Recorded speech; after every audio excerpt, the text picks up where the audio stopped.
Hello everyone, welcome to our class. आप सभी का हमारी इस क्लास में स्वागत है। आज की जो हमारी क्लास है वो है क्लास 5th के बच्चों के लिए लेसन 15। आज हम पढ़ाएंगे उन्हें रेनबो, यानी कि अंग्रेजी में। अंग्रेजी की किताब का नाम है रेनबो और आज हम उन्हें पढ़ाएंगे लेसन 15। और लेसन 15 का नाम क्या है? Helen Keller. ये एक लड़की का नाम है इस पाठ के हिसाब से, जो आगे जाके एक बहुत ही विख्यात महिला बनी। क्यों दिया गया ये पाठ, आज हम इसी के बारे में पढ़ेंगे। आखिर ऐसी क्या खास बात है जो उनकी कहानी आपकी इस किताब में दी गई है। सबसे पहले इस पाठ की हिंदी को पढ़ेंगे, उसके बाद जो भी कठिन शब्द हैं इसमें कुछ किताब में दे रखे हैं वर्ड मीनिंग और कुछ मैंने भी लिखे हैं। उसके बाद इसके क्वेश्चन आंसर्स और जो भी बुक का एक्सरसाइज वर्क होगा वो आज हम सारा कवर करेंगे। तो सबसे पहले हम इसकी हिंदी पढ़ते हैं पाठ की, कि आखिर इसकी कहानी क्या है और ये पाठ क्यों दिया गया है, कौन है आखिर ये Helen Keller. It was the summer of 1880। 1880 की गर्मी के दिन थे। समर मतलब गर्मी। A healthy baby girl was born in a small town in Alabama. एक हेल्दी यानी कि स्वस्थ बेबी गर्ल मतलब बच्ची, वॉज बॉर्न पैदा हुई थी, in a small town in Alabama, Alabama के एक छोटे शहर में। अलाबामा एक शहर का नाम है। Her parents loved her dearly and named her Helen Keller. उसके माता पिता बहुत प्यार करते थे उन्हें और उन्होंने उसका नाम दिया था Helen Keller. One day the baby fell ill. एक दिन वो बच्ची बीमार पड़ गई। Her fever stayed high. उसे बुखार हुआ जो कि बहुत ज़्यादा तेज था। हाई का मतलब ऊंचा होता है, पर यहाँ पर तेज बुखार से मतलब है। The parents tried their best to help her get better.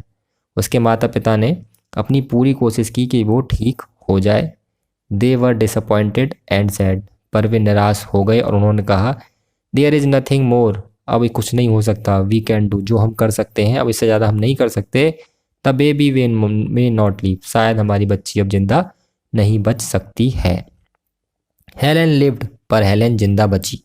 But she was not the same after her illness. पर वो अपनी बीमारी के बाद पहले जैसी नहीं रही। पहले तो वो स्वस्थ थी, पर बीमार हुई तो पहले जैसी नहीं रही। Something is very wrong. कुछ बहुत गलत था, कुछ बहुत गलत है। Her mother sad. उसकी माताजी ने कहा कि अब ये पहले जैसी नहीं रही, बीमारी के बाद कुछ गलत है। क्या गलत है वो पढ़ते हैं। At last they found out what was wrong. और अंत में उन्हें पता चल गया कि क्या गलत था। The child was unable to see and here.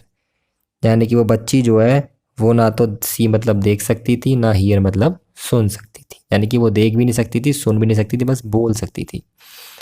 The baby grew up. बच्ची बड़ी हुई। Her parents felt sorry for her. उसके माता पिता उसके लिए थोड़े से दुखी होते थे, क्योंकि वो बोल और नहीं सकती थी और सुन भी नहीं सकती थी। यानी कि वो गूंगी भी थी, वो बहरी भी थी और अंधी भी थी। वो बोल सकती थी। तो Helen could not see and hair.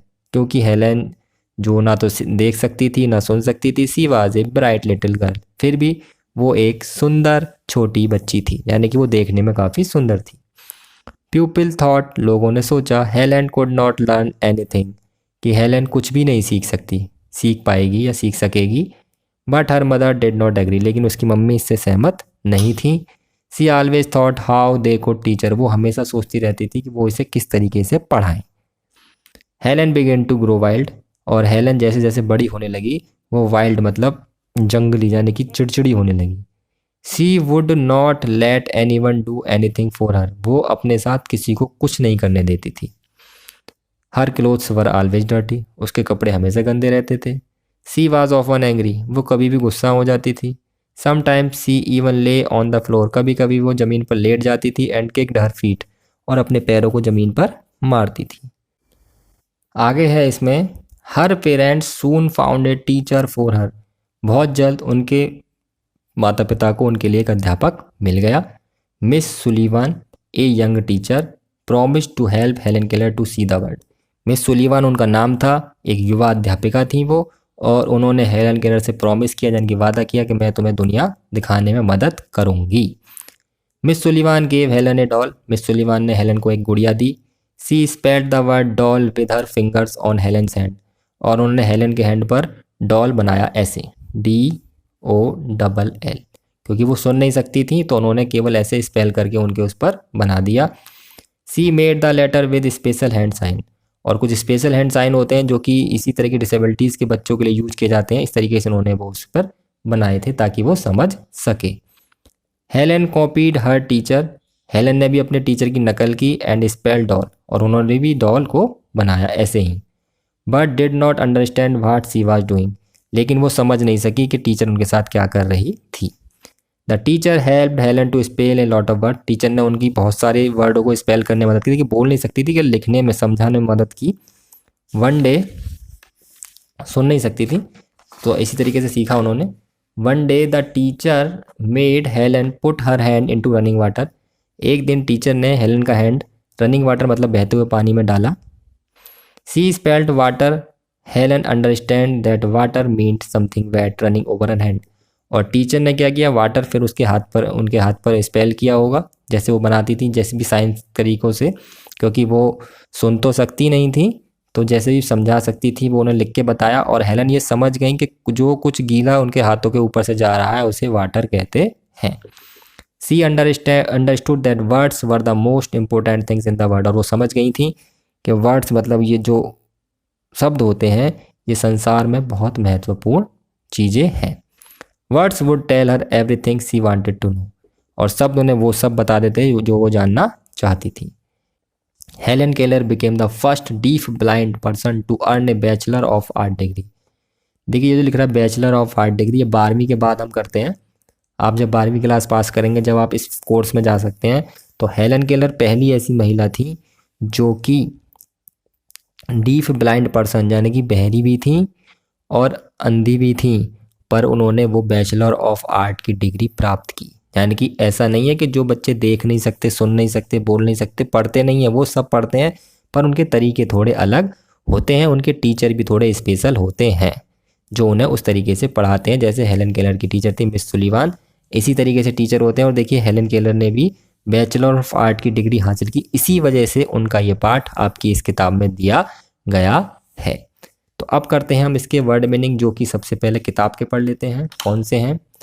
Dearly मतलब अत्यधिक, स्टेड मतलब देर तक टिका रहना, डिसअपॉइंटेड देखिए ईडी लग रहा है और वैसे इसका मतलब है डिसअपॉइंट मतलब निराशा, डिसअपॉइंटेड मतलब निराश हुए या हुआ। इलनेस बीमारी को कहते हैं और इल मतलब बीमार। थॉट मतलब सोचा, देखिए ये थिंक की सेकंड फॉर्म है, थर्ड फॉर्म भी थॉट ही होती है। थिंक मतलब सोचना होता है और थॉट मतलब सोचा।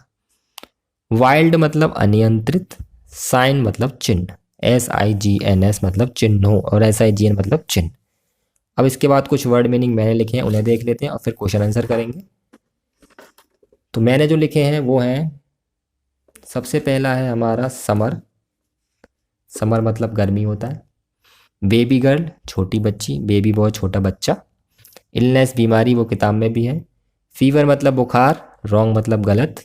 अनेबल न करने योग्य, न कर सका या जिसे करा ना जा सके या जो कर ना सके, ऐसे काफ़ी सारे अर्थ निकल जाते हैं इस शब्द के। सी मतलब देखना, हियर मतलब सुनना और ग्रू अप मतलब बड़ा होना। लर्न मतलब सीखना, एग्री मतलब सहमत होना। डर्टी मतलब गंदे, ऑफन मतलब प्राय या अक्सर कह सकते हैं, दो अर्थ हैं इसके। ले मतलब लेटना, अंडरस्टैंड मतलब समझना, रनिंग वाटर बहता हुआ पानी, डीफ, डम और ब्लाइंड, ये 3 शब्द मैंने लिखे हैं, ये आपको पता होने चाहिए। डीफ बहरे को कहते हैं, डम्ब गूंगे को कहते हैं और ब्लाइंड अंधे को। ये 2 शब्द तो इस पार्ट में है, इस शब्द को मैंने अलग से लिखा है। डम्ब मतलब होता है गूंगा। अब चलते हैं इसके क्वेश्चन आंसर की तरफ। पहला क्वेश्चन है, when and where was Helen Keller born, Helen Keller कहाँ पैदा हुई थी? Helen Keller was born in 1880 in a small town in Alabama, वो अलाबामा के एक छोटे शहर में 1880 में पैदा हुई थी। ठीक। Why were her parents disappointed, उनके माता पिता निराश क्यों थे? क्योंकि वो बीमार हो गई थी और वो डीफ एंड डम्ब हो गई थी उस बीमारी से। इसका उत्तर है हर पेरेंट्स वर डिसअपॉइंटेड, उनके माता पिता निराश थे बिकॉज ऑफ हर इलनेस, उनकी बीमारी के कारण। They thought Helen Keller might not leave, उन्होंने सोचा कि शायद हेलन केलर जिंदा नहीं बचेंगी। अगला है, what went wrong when the Helen Keller after her illness, उसकी बीमारी के बाद क्या गलत हुआ था? Helen Keller could not see and hear after her illness. Helen Keller अपनी बीमारी के बाद ना तो देख सकती थी और ना ही सुन सकती थी, ये उनके साथ गलत हुआ था। उससे पहले वो ठीक थी, बीमारी से पहले। What did Helen do when she began to grow old? क्या हुआ जब हेलन ने बड़ा होना शुरू किया, यानी कि वो जैसे जैसे बड़ी होने लगी तो क्या बदलाव हुए उनमें। हेलन बिकेम वाइल्ड, हेलन जो अनियंत्रित हो गई। वैन सी ग्रू ओल्ड, जैसे वो बड़ी होना प्रारंभ हुई या बड़ी हुई। She laid on the floor and kicked her feet, वो जो ज़मीन पर लेट जाती थी और अपने जो पैर है ज़मीन पर मारने लगती थी। ये जो शब्द है आप ढंग से लिखिएगा, LAID अलग है और ON हमारा अलग है, ये एक साथ हो गया, यहाँ गलत हो गया था। LAID laid on the floor. अगला है how did the teacher spell the word doll to help him, teacher ने डॉल शब्द उन्हें कैसे स्पेल किया। देखो सुन तो वो सकती नहीं थी तो कैसे डॉल बताया। The teacher spell the word doll with her fingers on the Helens hand, उन्होंने हेलेन के हैंड पर डॉल लिखकर बताया था और जो उन्होंने उसे डॉल दी थी।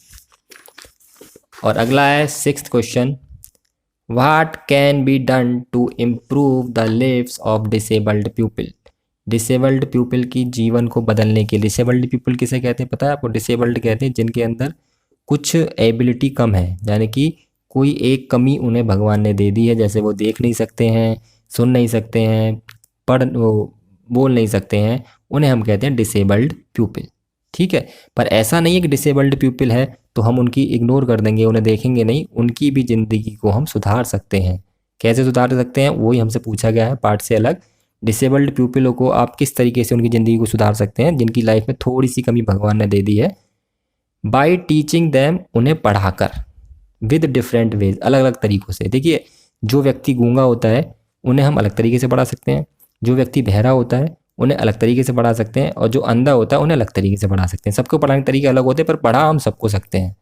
तो by teaching them with different ways we can improve the lives of disabled people, हम डिसेबल्ड पीपल की ज़िंदगी को थोड़ा सा सुधार सकते हैं। ठीक है, ये तो आंसर है क्वेश्चंस के। अब हम चलते हैं एक्सरसाइज वर्क की तरफ। देखिए यहाँ पर 5 शब्द दे रखे हैं और इन 5 शब्दों को हमें यहाँ पर लिखना है। देखिए ये सारी डिसेबिलिटीज़ हैं, ये सब डिसेबल्ड पीपलों के अंदर होती हैं। डीफ, इलिटरेट, ब्लाइंड, डम्ब और लेम। ये इलिटरेट तो खैर डिसेबल्ड नहीं है, पर डीफ, ब्लाइंड, डम्ब और लेम ये सारी डिसेबिलिटीज़ हैं, यानी कि इन्हें हम कहते हैं विकलांगता। ठीक है, तो सबसे पहले हम देखेंगे इन्हें हिंदी में क्या कहते हैं। देखिए डीफ मतलब होता है बहरा, जो इस पाठ में ही है। ब्लाइंड मतलब अंधा, डम्ब मतलब गूंगा और लेम मतलब होता है जिसका पैर एक खराब हो, जिसे हम कह देते हैं लंगड़ा। ठीक है, तो वन हु कैन नॉट सी, जो देख नहीं सकता उसे क्या कहते हैं जी हम ब्लाइंड। ठीक, one who can not here, जो सुन नहीं सकता उसे क्या कहते हैं डीफ, जो इस पाठ में है Helen Keller. One who can not speak, जो बोल नहीं सकता उसे हम क्या कहते हैं गूंगा, यानी कि dumb. One who can not walk, जो चल नहीं सकता उसे क्या कहते हैं लेम, यानी जिनके पैर खराब हो उन्हें कहते हैं हम lame. One who can not read और राइट, जो ना लिख सकता ना पढ़ सकता उन्हें कहते हैं इलिटरेट, यानी कि निरक्षर। और ऐसा कोई व्यक्ति नहीं होना चाहिए हमारे आसपास जो कि निरक्षर हो। ठीक, अब आगे चलते हैं। आगे है लैंग्वेज प्रैक्टिस में make meaningful sentences with the help of adjectives given below. ये कुछ एडजेक्टिव दे रखे हैं। One has been done for you, और हमें इससे एक सेंटेंस बनाना है। जैसे स्मॉल का बना रखा I have a small stick, मेरे पास एक छोटी छड़ी है। हाई का क्या बनाएंगे, देख हाई का मैं बनाता हूँ दिस बिल्डिंग, यह इमारत, इज़ वेरी हाई, यह बिल्डिंग बहुत ऊंची है। तो हाई शब्द आ गया इसमें। ब्राइट का बना देंगे सी इज़ वेरी ब्राइट, वह बहुत सुंदर है। ठीक है, तीसरा डर्टी, जैसे इसी वाले पार्ट में हर क्लोथ्स आर डर्टी, उसके कपड़े गंदे हैं। और लिटिल का बना देंगे आई हैव ए लिटिल पप्पी, पप्पी किसे कहते हैं पता है, पिल्ला, कुत्ते का बच्चा। तो आई हैव ए लिटिल पप्पी, मेरे पास एक छोटा पिल्ला है। तो ये आपका एक्सरसाइज वर्क हुआ। देखिए थोड़ी सी चीज़ें और दे रखी हैं उसे पढ़ लेते हैं, काफ़ी ज़रूरी है। जब इनके बारे में पाठ दे रखा है तो उनकी पूरी नॉलेज हमें होनी चाहिए। हेलन केलर के बारे में कहा गया है लेट्स नो मोर, और कुछ इनके बारे में जानते हैं क्या क्या है। Helen Keller was the first deaf and blind person to earn a bachelor degree in 1904। 1904 में हेलन केलर वो पहले महिला थी या पहले व्यक्ति थे, महिला और पुरुष दोनों में मिला के, जो कि बहरी भी थी और अंधी भी थी, पर उन्होंने एक बैचलर डिग्री, जो मैंने आपको बताया था इंटर के बाद होता है, वो हासिल की। स्नातक कहते हैं इसे हम हिंदी में, स्नातक की डिग्री। She published her famous autobiography the story of my life in 1903। Autobiography का मतलब होता है अपनी कथा को अपने द्वारा लिखना। तो उन्होंने अपनी कथा अपने द्वारा लिखी और उसे किताब छपवाकर पब्लिश किया था। उसका नाम था the story of my life, 1903 ईस्वी में। She publish 12 books in her writings career including light in my darkness. उन्होंने कुल 12 किताबें लिखी थी। कहने को वो अंधी थी, बहरी थी, पर फिर भी पढ़ के उन्होंने 12 किताबें लिखी थी। उनमें से सबसे मुख्य किताब थी एक light in my darkness. Helen Keller was a world renowned speaker. वो सबसे रिनोड का मतलब होता है अच्छी तरह से बोलने वाली वक्ता थी, काफ़ी अच्छी तरह से बोल लेती थी, संसार में कुछ चुनिंदा वक्ताओं में से एक थी। Helen Keller made 7 trips across the world, visiting 35 countries of 5 continents and meeting with world leaders including Winston Churchill, Jawaharlal Nehru and गोल्डा Meir.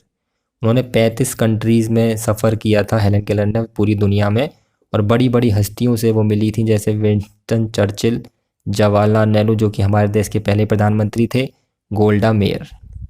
She cofounded organization Helen Keller International. उनकी एक ऑर्गेनाइजेशन थी, मतलब संस्था, जिसका नाम था हेलन केलर इंटरनेशनल, HKI, 1915 में बनाई थी उन्होंने।